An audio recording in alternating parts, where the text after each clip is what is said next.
You're listening to Word Slinger Podcast, episode 131, Getting Military Right with Andrew Watts. This episode of the Word Slinger Podcast is brought to you by Draft to Digital.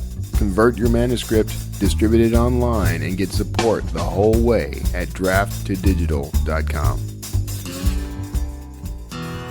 It's the Word Slinger Podcast, where story matters. Build your brand, write your book, redefine who you are.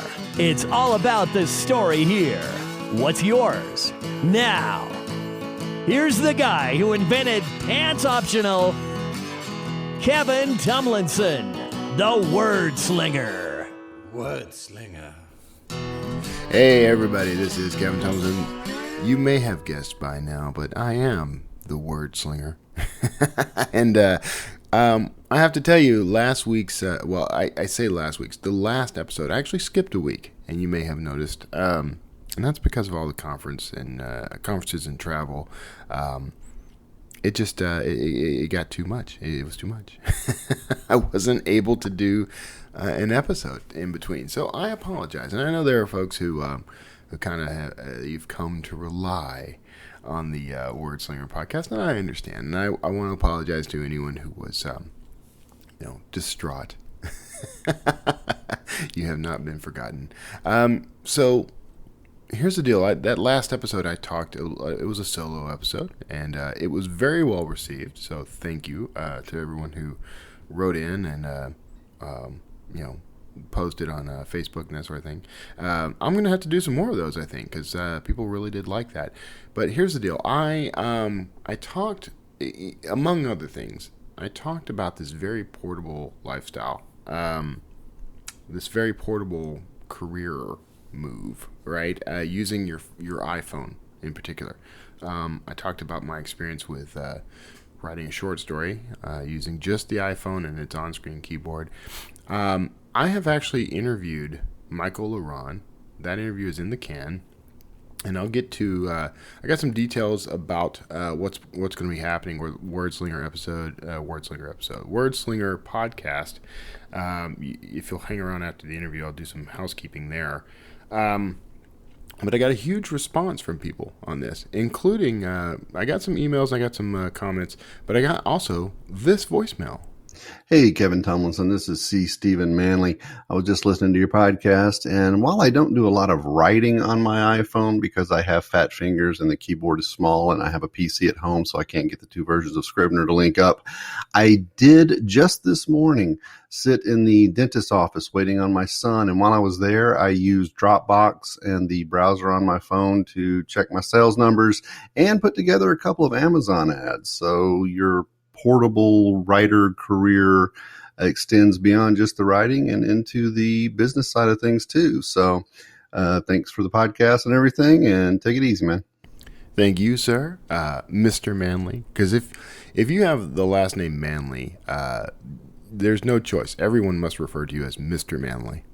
It is international law, actually. But he brings up a very good point, by the way, because I talked mainly about writing using the iPhone and the on-screen keyboard. I had done quite a bit of other work surrounding my career, particularly the stuff I'm doing for Draft Digital. I scheduled some blog posts, email campaigns, that sort of thing. Everything went out that way. But checking your figures, checking in on how things are doing, tracking your data, all that stuff can be easily done these days. It's an incredible thing, right? This is just mind-boggling to me. I don't know why I'm so obsessed with it. I think, actually, I do know why. I've always loved the idea of this one device to rule them all. And, despite the maybe negative connotations of that that illusion, I've always wanted to have this one device that I could carry around that could do all the work that I do. I value having an incredibly portable lifestyle.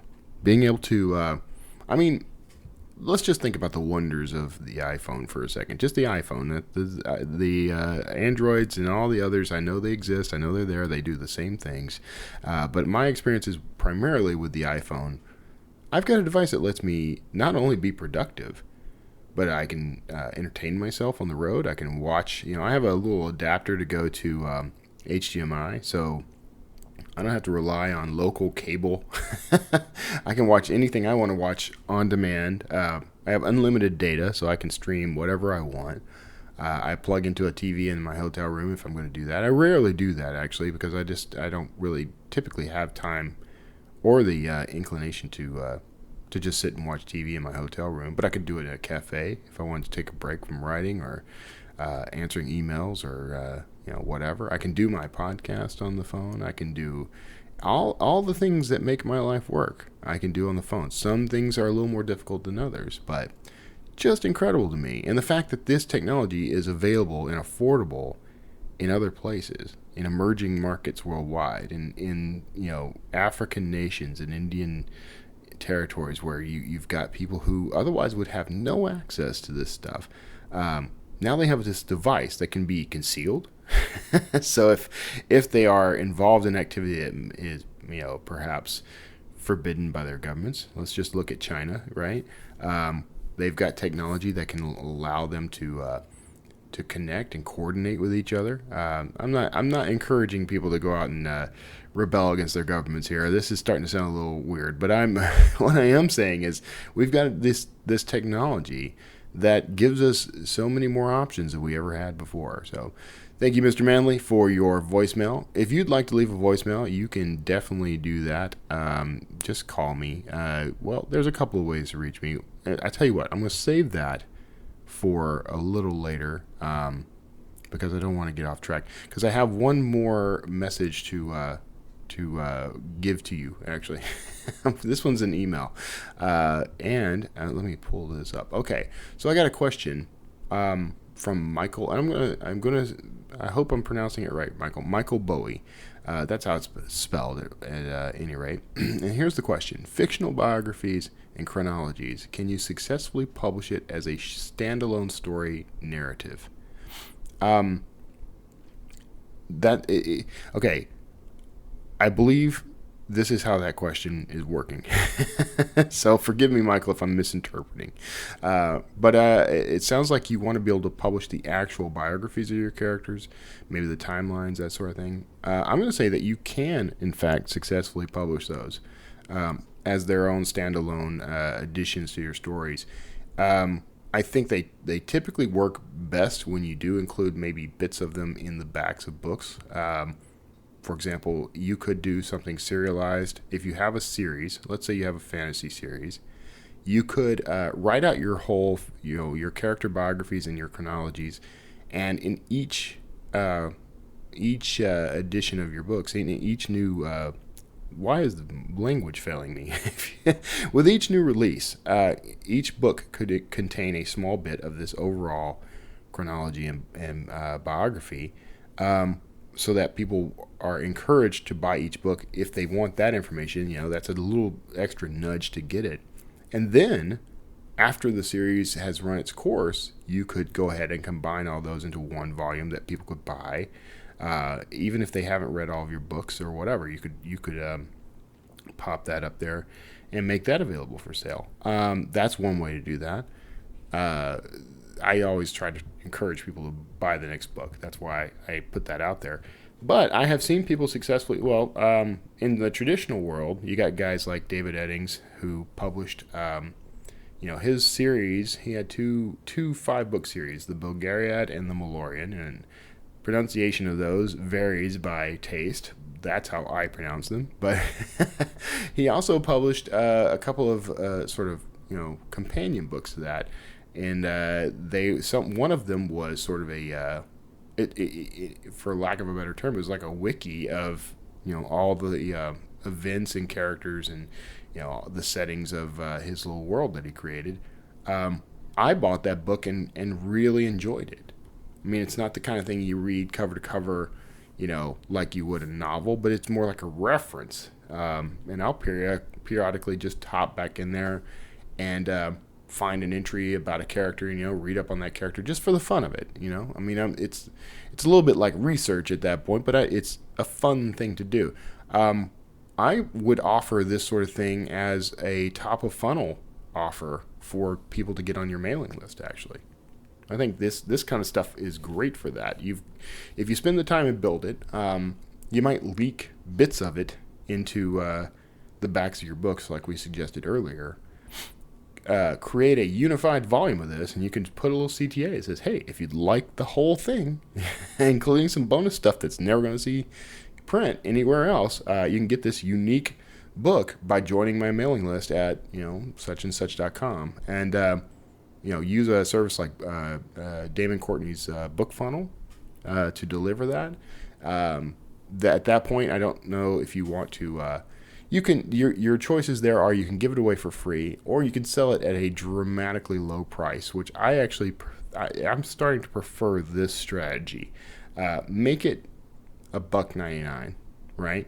And tell and you might even sort of value it and say this book would sell in retail for $6.99, $9.99, $14.99, whatever you think is appropriate.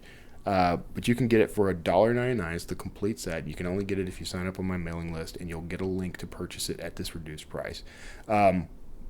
Your results may vary. You may test the idea of offering that for free versus offering it as a paid book.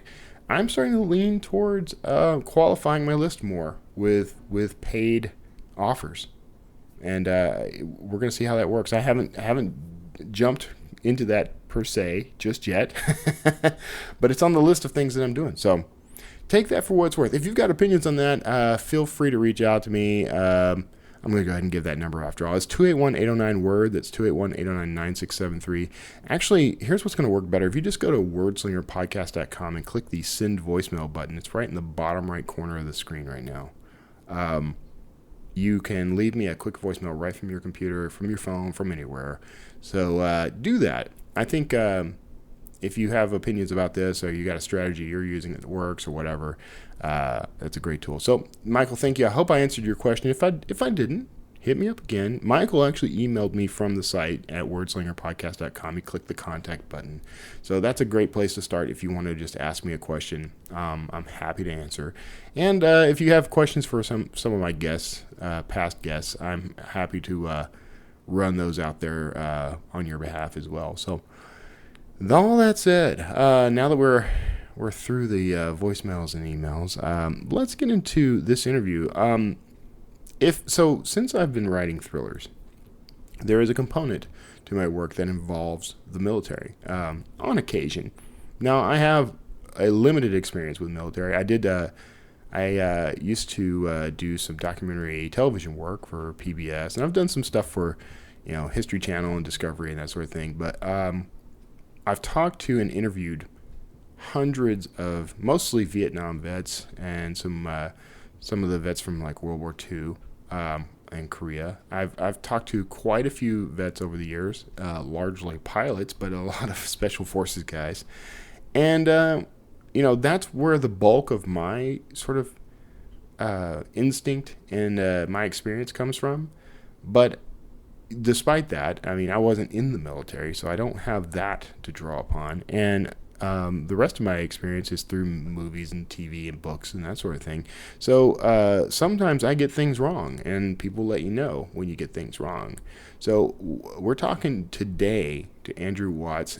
He's the author of the War Planners series, which I actually say at the beginning of the interview. But I think you're going to enjoy this because, in part, this conversation is about getting military right in your fiction. So I hope you dig this interview. Even if you don't write fiction, even if you don't write about the military, I think there's some information here that could carry over and sort of a halo effect that would apply to other aspects of your writing, research-based fiction in particular. So hope you enjoy this interview.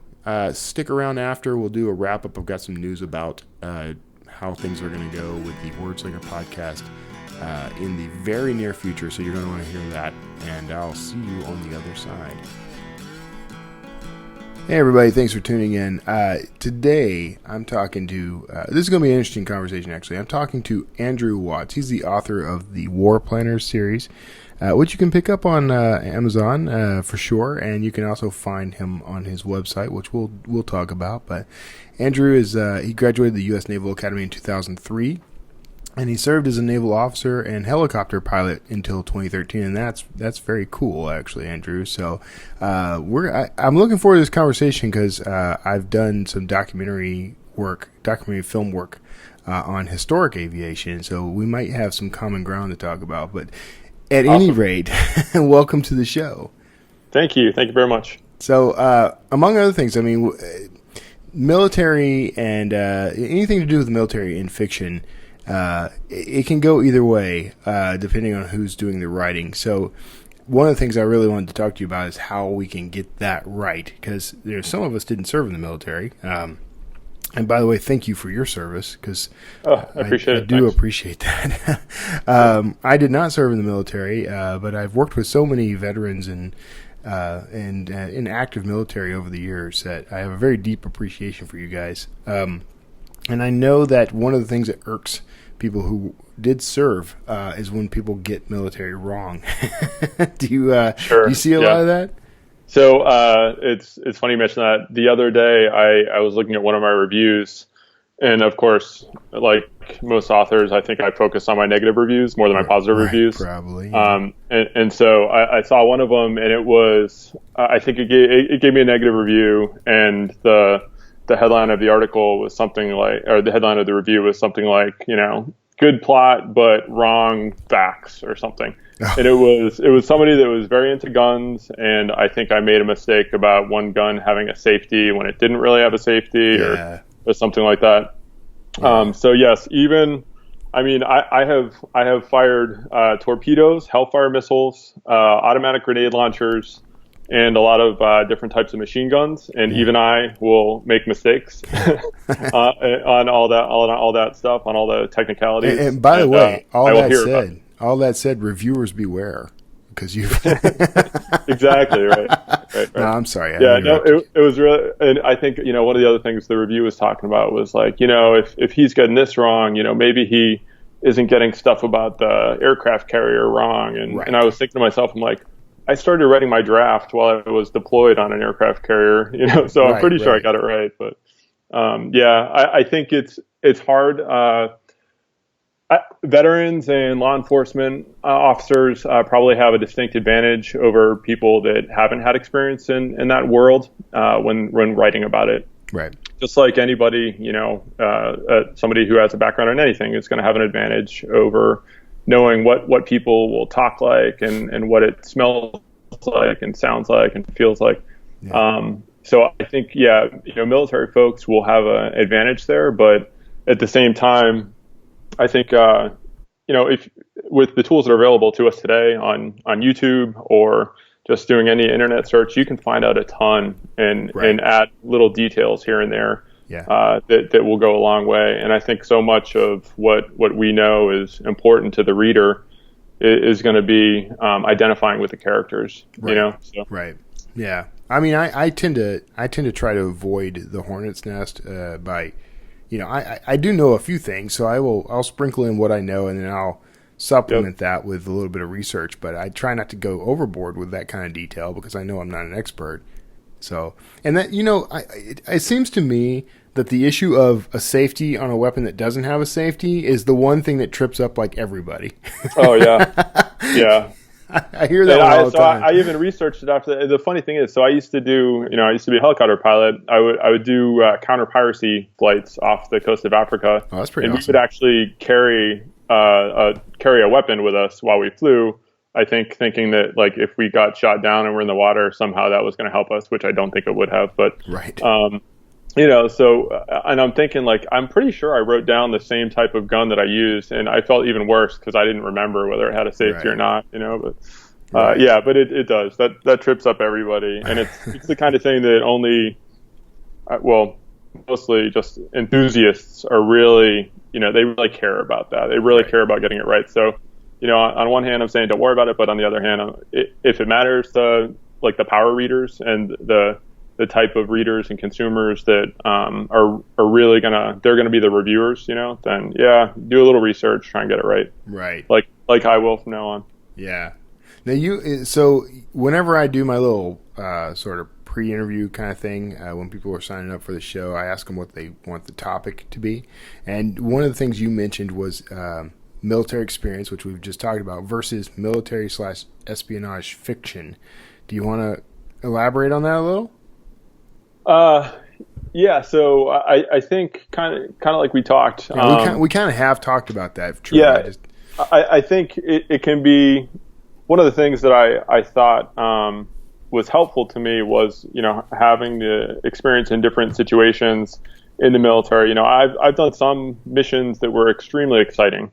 I don't know if you saw the movie Captain Phillips with Tom Hanks. So in the real life situation, I was flying my helicopter over the real Captain Phillips while he was being held hostage. And that just happens to be kind of, in a way, luck of the draw for me, that I had a really cool experience on one of my missions. Do they mention your name in the I don't think they do. But I try. I have 3 little kids, and I'm like, look, see that movie? I was, I try to explain it to them. They're like, yeah, whatever. There's a fire truck over there. So there were some missions that I went on and some experiences that I had that were really cool and really entertaining, I think, and that could lend itself to writing.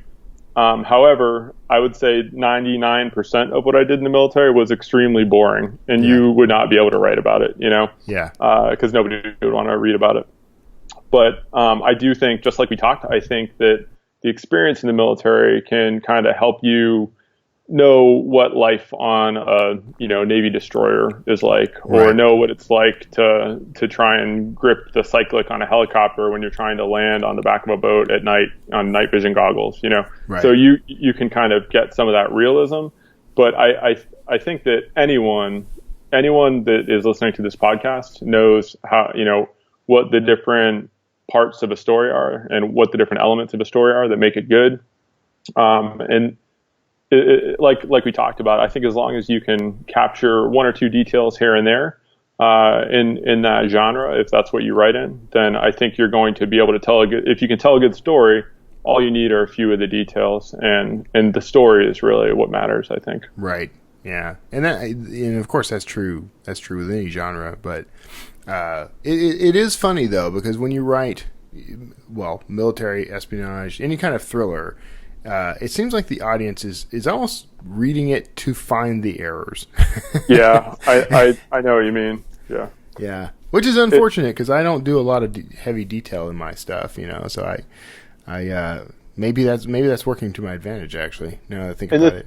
The thing, what I found is it's kind of like a double-edged sword. On one hand, you need to make it exciting and entertaining enough that people will want to read it and tell their friends about it, and you'll be entertaining to them.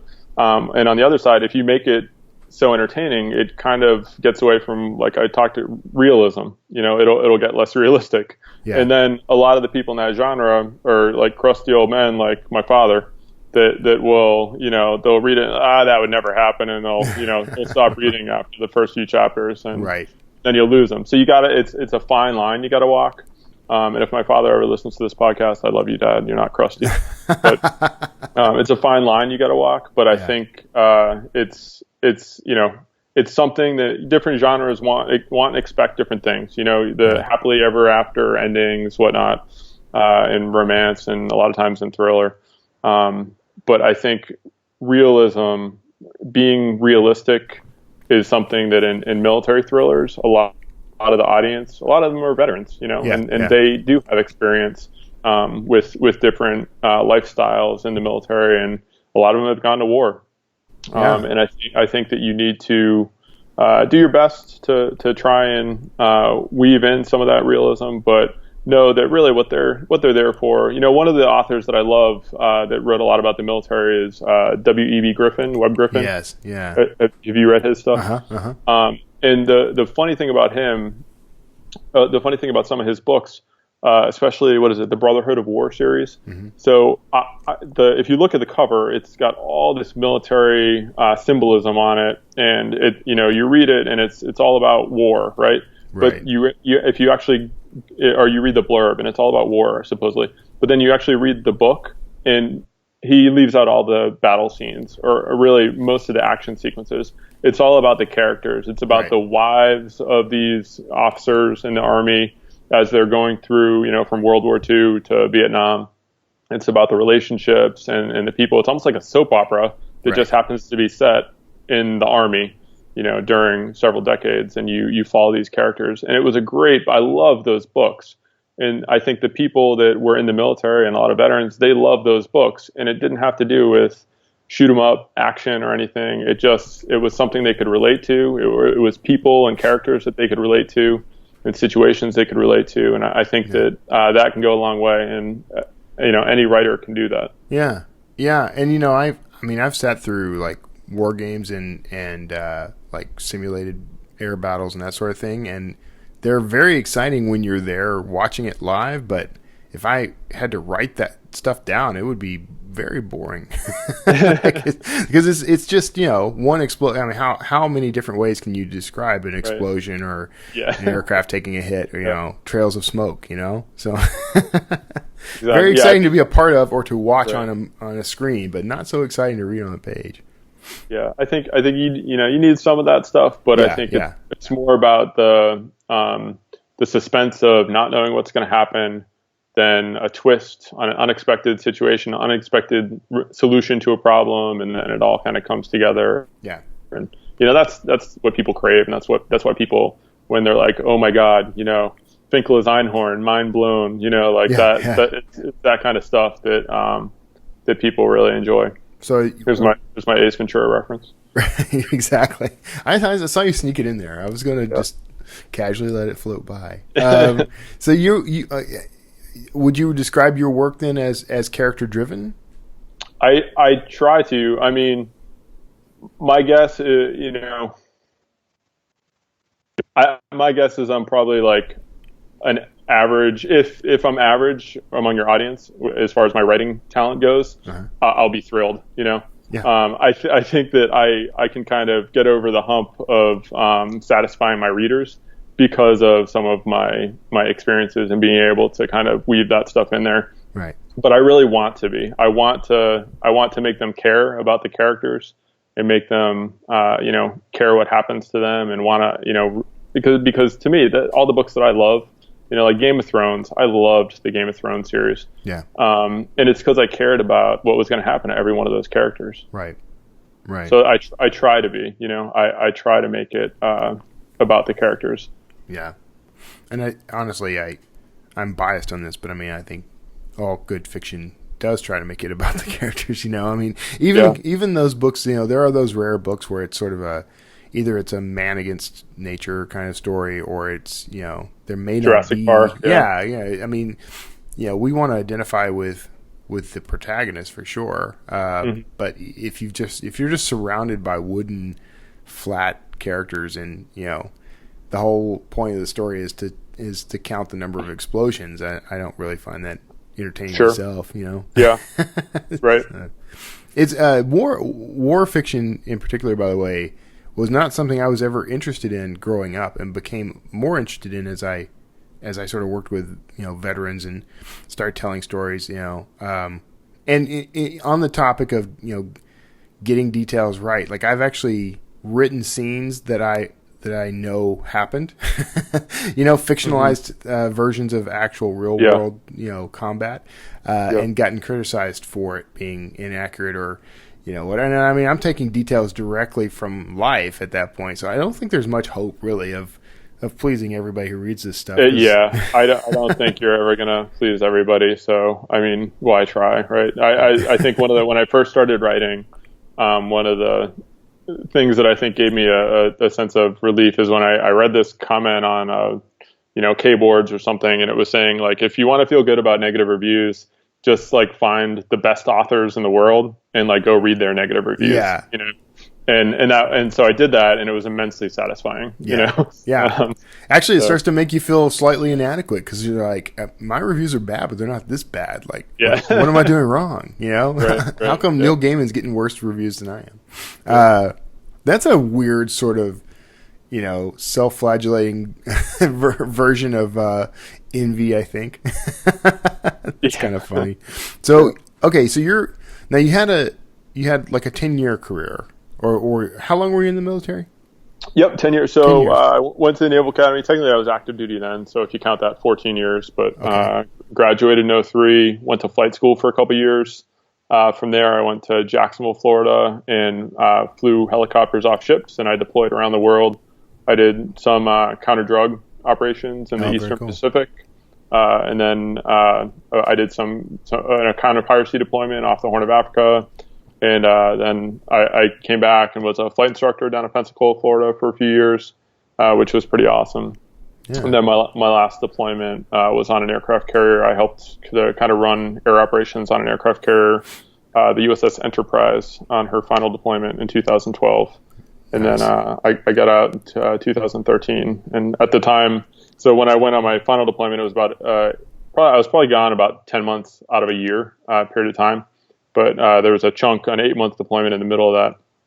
And when I left, our second daughter was our second child. My first daughter was 2 weeks old, and can't come back to an 8-month-old. And that's it was at that point that my wife and I were just kind of like, you know what, we're good. Yeah. let's get out. And I actually went to work for Procter and Gamble after that in brand management. So I went into marketing for P&G, which was a great experience. Learned a lot about what it takes to build a brand and to run a business. Yeah. And I think I just I started writing while I was at P&G, just as a hobby. Yeah. And I think I kind of got I really enjoyed it, so I wanted to make a career of it. And after 4 years at P&G, I've decided to do this full time. And I'm now doing my best to put out about a book a quarter. Yeah. See if I can keep up with the rat race. Right. Now you have a nice sized catalog. I was just kind of scanning through your books on Amazon. Are you exclusive to Amazon? So right now I'm wide with the War Planner series. I'm about to launch a new series, and it's going to be in September. This one's called Glide Path, and this is kind of a more traditional, like a Jack Reacher type, Vince Flynn type series. So I'm a little worried that it's kind of getting away from my area of expertise with the military and everything. Yeah. But I still am an expert at aviation, so I'm trying to throw in some aviation stuff in there. But anyway, that'll launch in September, and that is going to be in Kindle Unlimited. So Okay. I'm gonna try that out. Yeah. Yeah. So sort of try to pick up on the KDP Select page read money. Yeah. Well, so my theory is that I'm probably losing some readers. Like some people just aren't going to even try me out because they've got this huge catalog of Kindle Unlimited books that they can read. And so I want to have at least something on there that maybe I'll kind of get the best of both worlds. I don't know if it'll really work or not, but and part of me wants to kind of experiment with KU and see what my earnings are like on there compared to a wide book. But how do you? So I'm gonna, go ahead. No, I'm sorry. Go ahead. What I was planning to do, and I'd love to hear your thoughts on this, but I was going to launch. I'm going to continue writing in the War Planner series, but also write in this new. The character's name is Max Fend, so that's going to be the series. So I was going to just alternate and every quarter put out one book in the different series. So that'd be like every 6 months it would be a continuation of the one of the books. But right. What are your thoughts on kind of breaking it up? I mean, so if I'm understanding right, you're continuing your War Planner series wide, but you're thinking of. I guess I missed some details. I'm sorry. Yeah. So what I'm going to do is I'm going to alternate. Each launch will be of the opposite series. Okay. So like right in September, I'll launch one in this new series. Then in December, I'll launch one in my other series, and then the next one would be a launch in Series 1, then the next one would be a launch in Series 2, and then 1 and 2, keep going on like that every quarter. Yeah, so, that's, a lot of people do that. Now, just keep in mind you're spreading out the love for, your established series, but you've got a pretty, big, decent catalog at this point, and if you start releasing every 2 quarters or every half year rather than every quarter, I don't think it's going to impact you that much. Yeah. honestly. I mean, it just depends. If you start getting complaints from people, you might want to consider a different strategy, possibly even trying to bank a couple of books in advance that you can release between the stagger, which is tough, but it might be worth your time. If you start getting complaints, like I wouldn't bother if you release a book and you're getting the same sales that you always got, Right. Yeah. But I would cross promote for sure. I would definitely tell these people, I have this other series. You're welcome to get in, and segment your mailing list too. If you do have a mailing list, right? Yeah. Okay. Sure. I hate making assumptions because you just never know.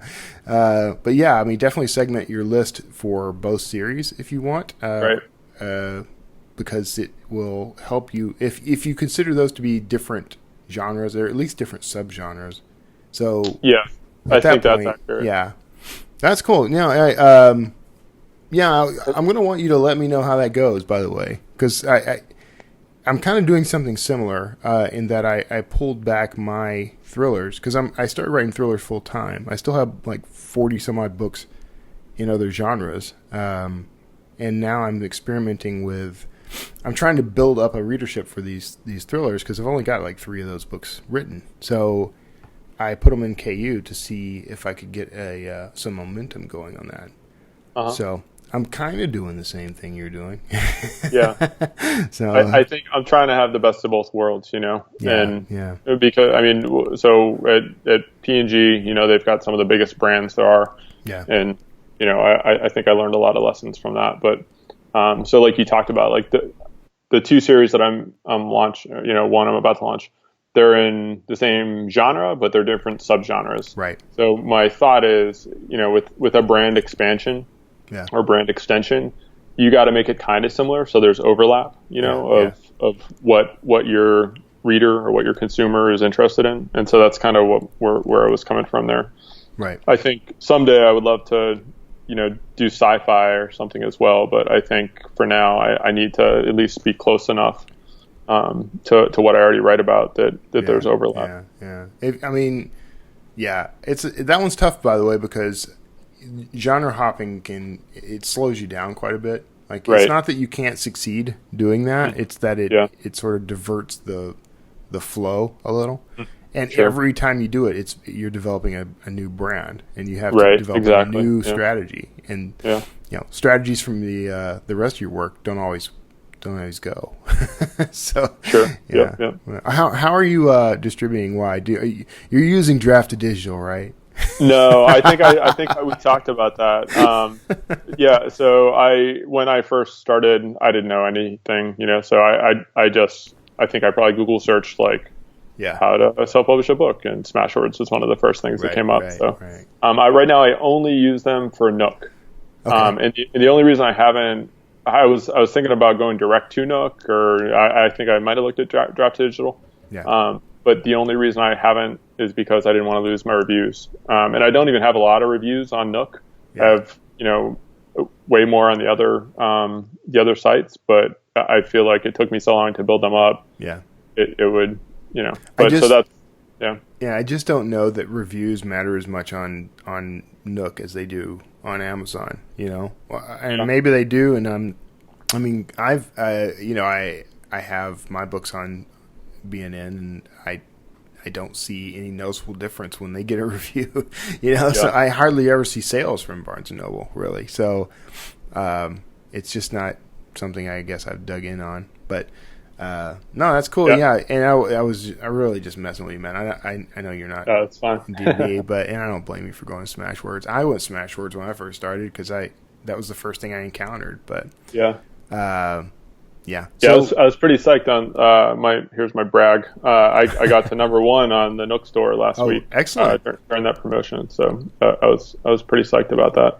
Excellent. Now it's like plummeting down, but for brief moment there. No, I feel you. It's like they'll do these promotions like on iBooks, and I hit number 1 in sci-fi on iBooks and I'm like, I've made it, and I'm like, let's go buy a limousine. And then a week after the promo ended, I'm like number 1,500 or something. Right. Just, whatever.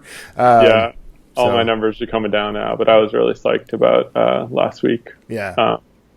So we'll see. That's very cool. Yeah. Well, congratulations on that, man. Thanks. It does make a difference. Like especially like Barnes and Noble to me is one of those stores. It's like, oh yeah, also Barnes and Noble, right? Because I never see serious sales from that channel for some reason, and I don't spend a particularly great amount of time or money, trying to funnel traffic to those guys, and so that probably explains it. But I every other vendor that I treat that way at least has some organic growth that I didn't necessarily have to pay or work for. Yeah, for me it was. I mean, I had read. I think I talked to you about this. I was trying to make the USA Today list. Yeah. And I'll know whether I made it tomorrow. Yeah. So that was the only reason that I was really kind of focusing on. And I wasn't sure how many sales I would have. So I probably like overcompensated for that channel in particular.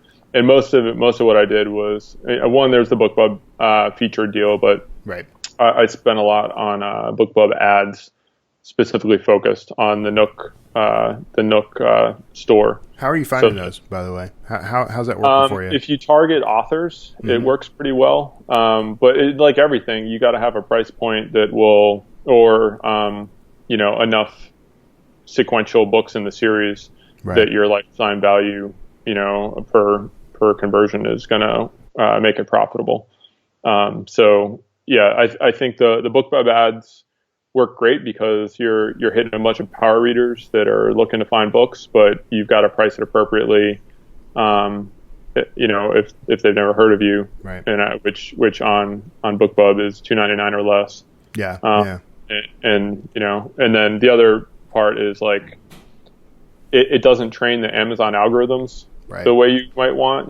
So you're all of a sudden you're getting like female focused titles in your also bots, and 85% of my readers are men over 55, that's not really, it's not helping me sell on Amazon as much as, it could be, but it's giving me sales and it's building my readership. And one of the things I would love to do is be able to find more women readers. And that's hard to do when you've got like war on your title, so I think that's another reason that I'm trying to kind of expand my book genre a little bit, so that it's not as, it doesn't immediately turn off. In consumer product goods companies would call it like a deselection barrier. Right. If you go down the aisle, you're not even going to see some of that stuff in the cereal aisle because you're only looking for the blue box, and that's what you get every time, and so you don't even see Cheerios. That's one of the things I want to try and do is kind of get to a point where at least new readers would even consider me. And so two of those things are, one, make the cover and title less like war centric, make it more what they're used to seeing in like the type of book they might already be purchasing, which is like a Jack Reacher or something like that. And then the other thing would be the expanding or going into Kindle Unlimited, because I do think there's a lot of readers in there that are probably only going to try somebody out if they're getting it for free because they're already paying for it anyway. Right. Yeah.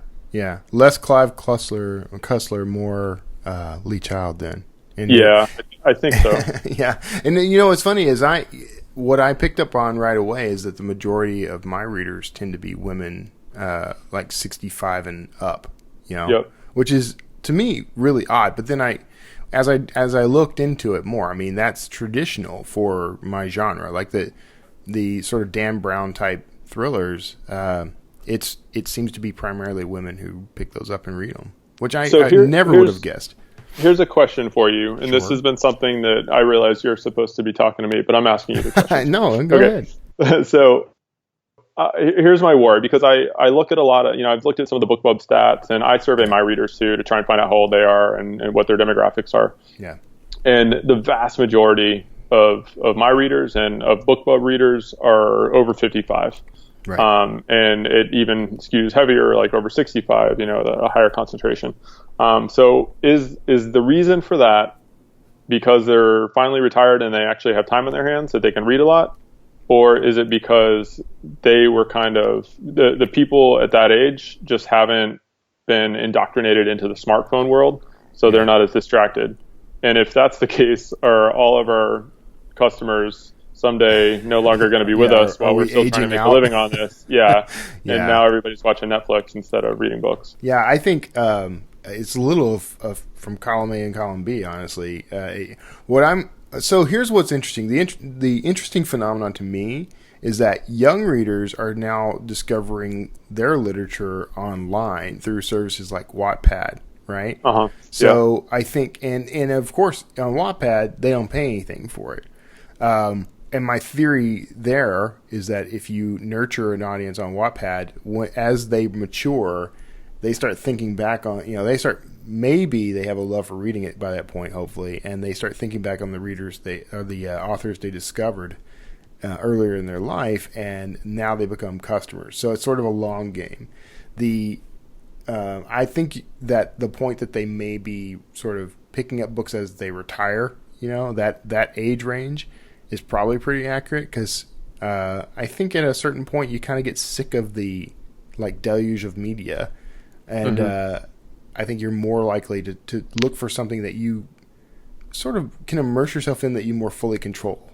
So, yeah. But I have no hard data on any of this. Okay. So this is all Kevin conjecture, but for me, I noticed that there's sort of this leap that happens, because I'll have a readership in the age range of about 24 to 30, and then it'll jump to 65 and up.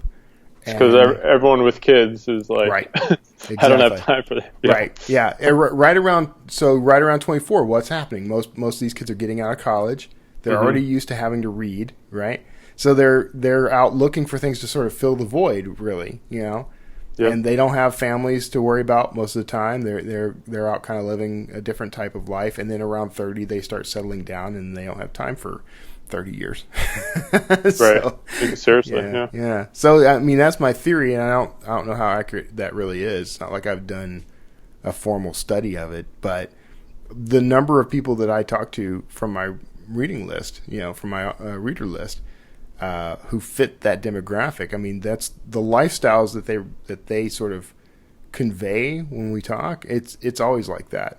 Like they've got plenty of free time because they don't have kids, or their kids have left the house, or one of those. So, yeah, right. That's my theory. But I think, I know there's always the worry that the readership may age out, and books will become extinct or something along those lines. And I honestly don't think that's ever going to happen. And it's more I want to believe than I have the facts to back it up. But it seems like every day I come across somebody has discovered the joys of reading, Sure. Yeah. And frankly, there's just no way to get some of the stories that you can get through books through any other medium. Yeah, I think the power of imagination gives a huge advantage to books over anything else. Your brain is more capable of putting you in a situation and making you smell and feel and taste whatever they're describing than any movie or a YouTube video ever could. Yeah. So I think there is that advantage. It'll be in 20 or 40 years, I'm sure there's stuff that we don't even know what we'll be competing with as far as entertainment goes. Right. But for now, I think that and I do. The other bit of data that I think would be relevant is the data guy, right? Right. Yep. Like his statistics on the actual growth of the ebook industry, or just the book industry in general, shows an upward trend. Like when you add in everything, the market is not shrinking. Right.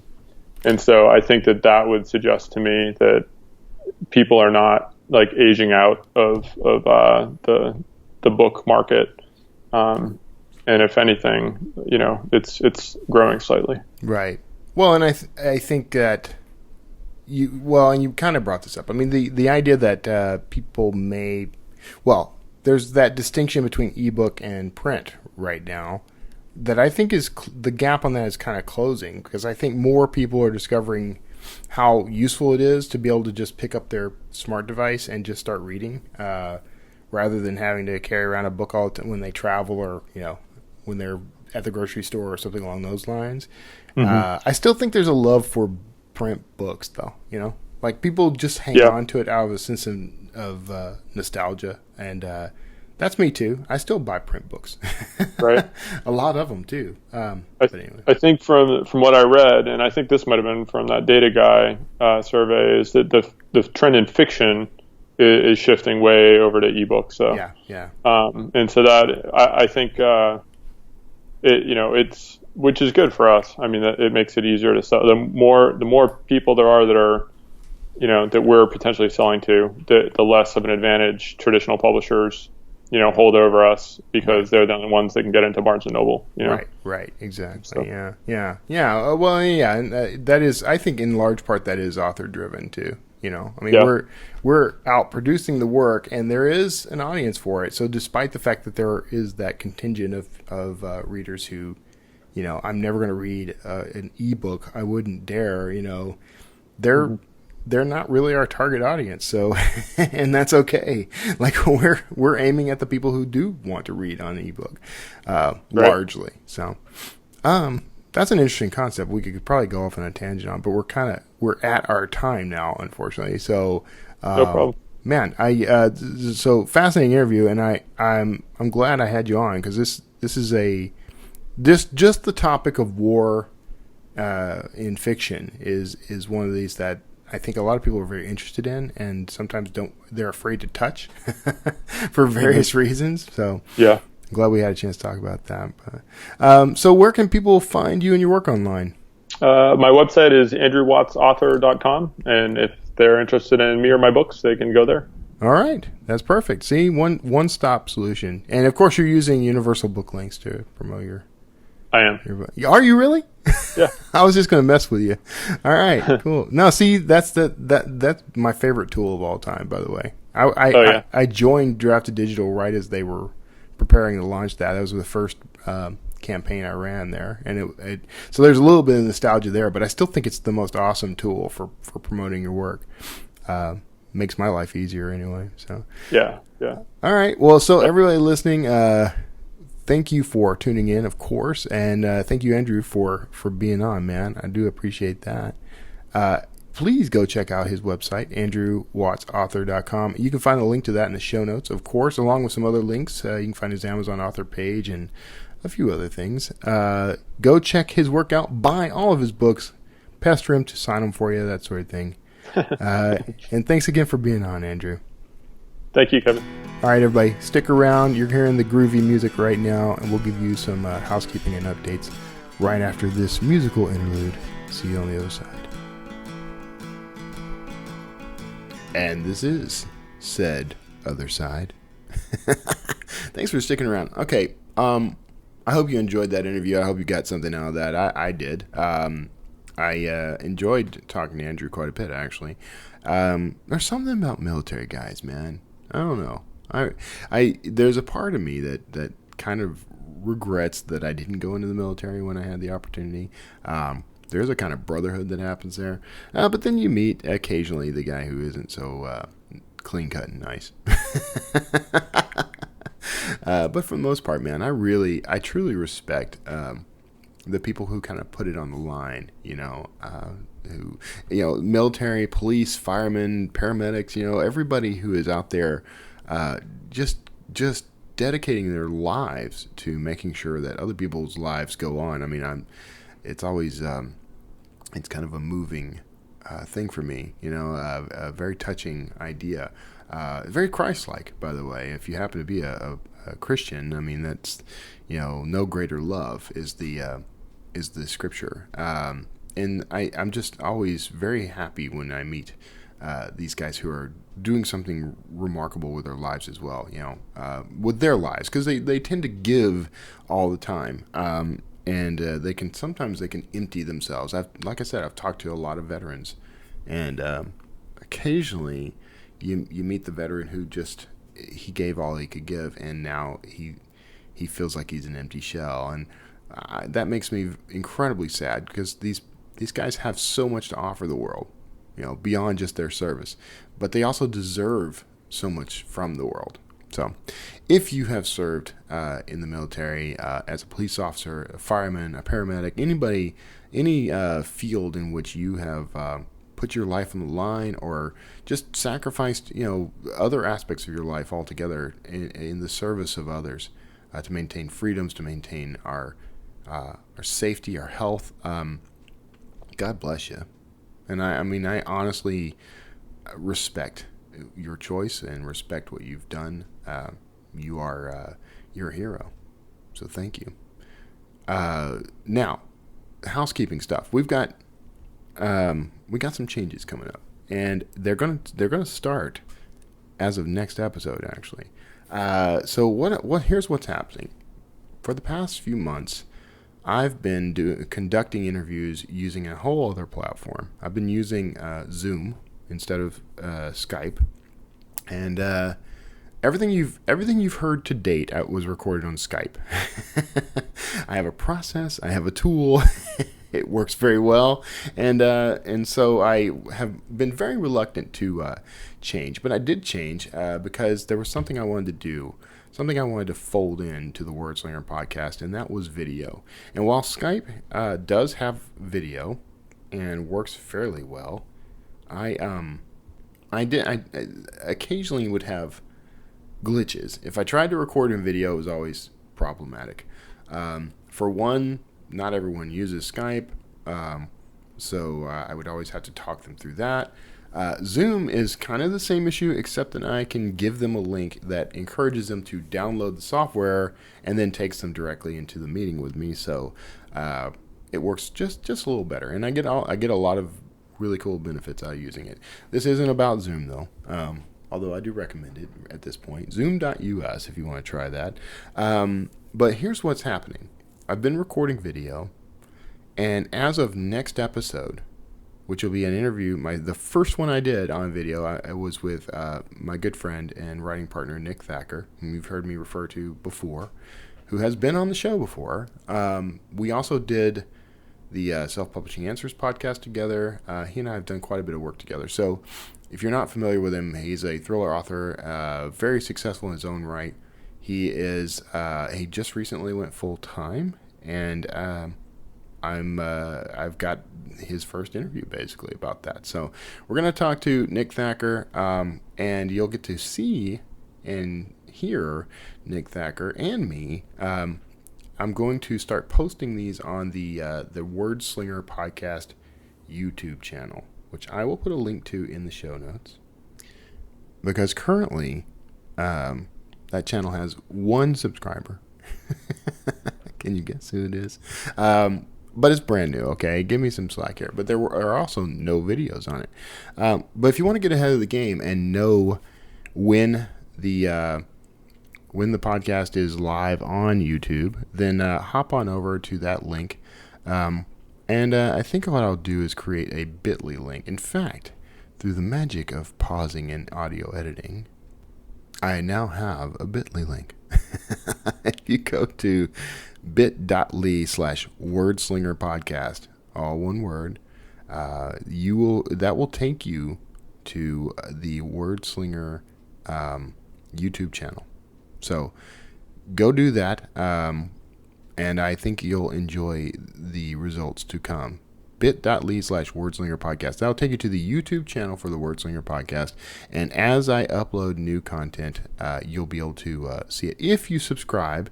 And if you hit that little bell that is the notification icon, it's generally in the upper right corner of the screen, I believe. So it is. If you'll hit the bell, actually, no, it's upper right corner, usually around the videos.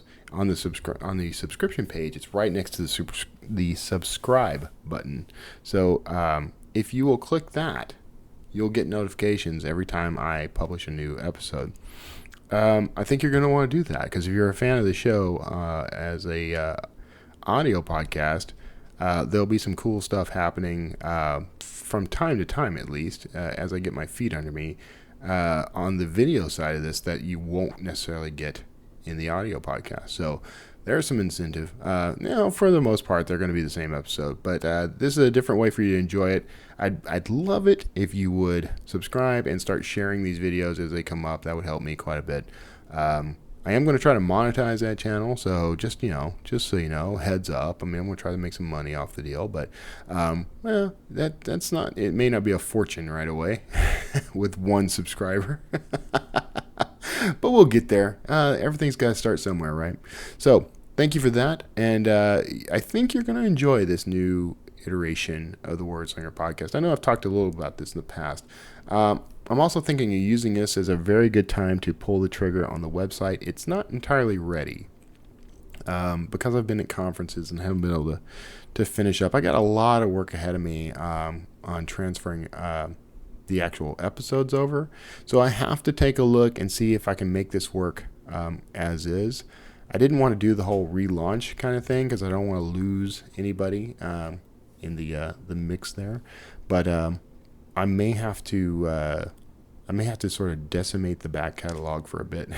I'm not sure, and just slowly load it back up. Not sure. If anybody's got some advice on this, by the way, let me know. I know a few folks have done things like this in the past. They transferred over. They had difficulty getting the old episodes moved or whatever. We'll see. If you got some advice, let me know. I'm happy to take it. So, all right. All that said, those are the biggies. Things coming up.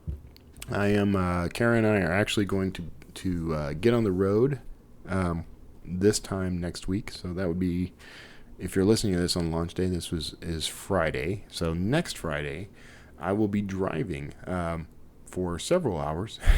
We're gonna stop over in Waco, and we're gonna go see the Silos. That's the new Disneyland for people who watch Chip and Joanna Gaines on on Fixer Upper. And we're gonna hang out in Waco for an evening as a kind of layover before we get back on the road the next day, headed straight for Colorado Springs. We're gonna spend at least a week there. I get to hang out with Nick, which is great. We're gonna check out the zoo there in Colorado Springs. We're going to check out some other sites. Kara is enamored of the Broadmoor Hotel, so I've been there numerous times now. We're going to spend some time there, hang out. If you are in the Colorado Springs area and you want to get together or chat or whatever, let me know. I can't make guarantees because we're kind of trying to take a little vacation, but it'd be nice to see some folks. Maybe have some coffee or lunch or whatever, and catch up. We'll talk books, we'll talk podcasts, whatever you want. So let me know, and I'd love to see you. If we can make that happen, it'd be great. Other than that, that's the biggie. Coming up after, now that, see, because of this vacation, I won't be at 20 books to 50K in Vegas. So to everyone going to that, I somewhat envy you, although I like being married. So if I went to that and I didn't go on this vacation, I might not be married anymore. So you can understand. But if you do that, have a good time. I'd say hello to everybody for me. Nick will be there, as will quite a few other folks. That I think Dan Wood actually is attending that one. My fellow traveler at Drafted Digital. He's going to be there to represent. And then I'm going to attempt to go to the 20 books in London and possibly in Bali. So we'll see how that works out. It really all kind of comes down to the budget. So, budgets. As far as conferences, I'm pretty sure that's the last actual conference, or that's the last one for this year for me, and I won't be attending that one. I'm doing some events with a couple of groups here and there that I don't think are necessarily public, but if they are, I'll make announcements. And come January, I'll be in the Bay Area. I'm going to attend, I'll do two workshops, frankly, on a single day in San Francisco. Actually, they may be spread out. I need to check. But I'll be in San Francisco for the Bay Area Independent Publishers Association, one of their Saturday events, and I'm going to hang out in San Francisco that weekend. So if you're in the Bay Area looking at you, Justin Sloan. we can grab some lunch or something. Kara is probably going to go with me on that trip, so we're gonna go check out all the sites, be tourists. I didn't really get to be much of a tourist the last time I was there, so we're gonna go check out San Francisco, have a little fun, entertain ourselves, that sort of thing, around this event. So if you're in the Bay Area, check that out. Beyond that, I got some stuff coming up in February, I believe. I think I'm going to be, I'll definitely be at Smarter Artist Summit. I may be in London in February, so we'll see. But if you're out and about and you happen to see me, come on by. Let's get some pictures and stuff, man. I never get pictures with anybody anymore. We'll do some pictures, and you can tag me on the book face and the Instagrams and things like that. So anyway, thank you so much for sticking around here to the end. We're at an hour and 5 minutes. I'm running a little over, but I'm glad you stuck it out. If you would like to reach out to me or to ask questions of any of my former guests or even future guests, if you happen to know who those are, feel free. Pop into wordslingerpodcast.com. You can send me an email from the site. You can also send me a voicemail from the site. I still do have the number active. I'm kind of considering retiring the phone number. I know. But I'm getting more calls through the SpeakPipe app, so maybe we'll see. But if you want to call, it's 281-809-WORD. That's 281-809-9673. You can leave me a voicemail there. You can also, and the other reason, by the way, is it's associated with a Skype account, and it is occasionally not functional, I've discovered. So there may be people calling and not leaving a message just because it wouldn't let them. So that's one reason I'm looking into alternatives. But you can also leave me a voicemail right from the SpeakPipe app, right there on the website, and you can keep it at about a minute because that's where it cuts you off. And I'll play that on the air unless you tell me otherwise.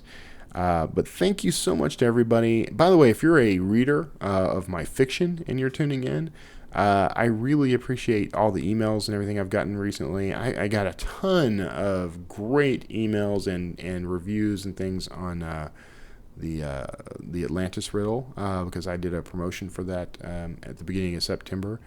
Tons of people popping in and saying how much they love the book. So thank you so much. That's very encouraging, really. And a lot of people, just sort of demanding the next book. Well, Devil's Interval is out, so you can pick that up. The next book will be called The Girl in the Mayan Tomb, and it is, I'd say, I'm close to my target on it, but I realized that this is going to be a longer book. I'm actually probably going to go about twice the normal length for this book, so you're going to want to check that out. But that also means it's taking a little longer to do, especially with conferences and things distracting me. But now that I'm writing on my phone, I've got more words hitting the page. So anyway, thank you again for everything. God bless each and every one of you. Take care of yourselves out there, and I will see you all next time.